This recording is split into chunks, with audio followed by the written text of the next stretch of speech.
மலைகளை சூறையாடியவன், மனைவியை கொன்றவன், ஆதிசிவன் என்று ஒரு சிலை வைத்து ஊரை ஏய்க்கிறவன், ஜக்கின் ஒரு பேர்வழி, அறநிலையத்துறை வெளியேறணும்னு சொன்னார். அதற்கு ஒரு ஆதரவாக 1-2 குரல்கள் அது பிஜேபி தரப்பிலிருந்து வரும். பிடிஆர் கடுமையாக விமர்சனம் செஞ்சார். அறநிலையத்துறை நீதி கட்சி ஆட்சி காலத்தில் கொண்டு வரப்பட்டது. அறநிலையத்துறையினுடைய கட்டுப்பாட்டில் கோவில்கள் இருப்பதால் தான் கோவில்கள் இருக்கிறது. இல்லைன்னா கோவில்களே கொண்டு போயிடுவான், கோவில்களையே சூறையாடிடுவான்.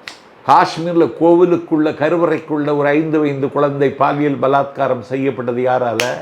மாடம்பாக்கம் தேனுபுரீஸ்வரர் கோவில கரூருக்கு பக்கத்தில் இருக்கிற ஒரு கிராமத்து பெண்மணி பால் நினைந்தூட்டும் தாயினும் சால பறிந்து பாவியினுடைய ஊனினை உருக்கி உள்ளொளி பெருக்கி உலப்பில் ஆனந்தமாய் தேனினை சொரிந்து புறம்புறம் தெரிந்த செல்வமே சிவபெருமானே யான் உன்னை சிக்கன பிடித்தேன் எங்கிழந்து அருள்வது நீயே என்று ஒரு திருவாசகத்தை ஒரு பிற்படுத்தப்பட்ட சமூகத்தை சார்ந்த பெண் ஒரு கோவிலில் ஓதுகிறார்கள் என்றால் இரத்தம் சிந்தி சாதிக்க வேண்டிய புரட்சியை அண்ணன் ஸ்டாலின் சத்தம் இல்லாமல் சாதித்திருப்பதற்கு அடையாளம்.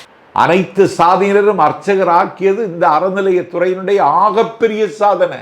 பெரியாரனுடைய நெஞ்சில் இருந்த முள்ளை அகற்றிய அதிசயம் அது. அதை தாண்டி நாஞ்சில் சம்பத் சொல்லுகிறேன், 6 படை வீடுகளில் ஒன்றான சூரசம்காரம் நடக்கின்ற திருச்செந்தூரில் இன்றைக்கு குடமுழுக்கு. அந்த குடமுழுக்கை இந்த ஆட்சியில் நாங்கள் தமிழில் நடத்தி இருக்கிறோம்.